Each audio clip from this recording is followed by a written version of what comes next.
For sharing lang to mga sir, para sa mga katulad ko na mga naka Honda City at hindi pa capable yung head unit ng Bluetooth.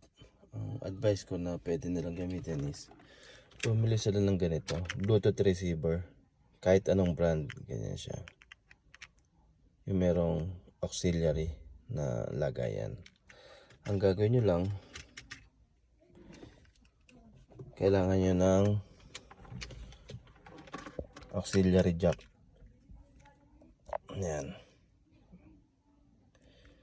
I-connect nyo.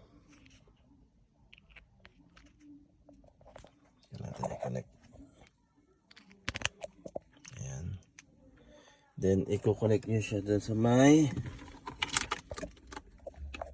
USB. Ayan.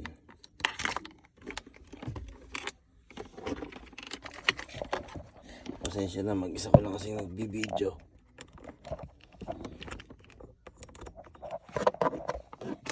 Ayan, connect na. And then, yung isang dulo, connect lang din sa AUX. Yan, AUX.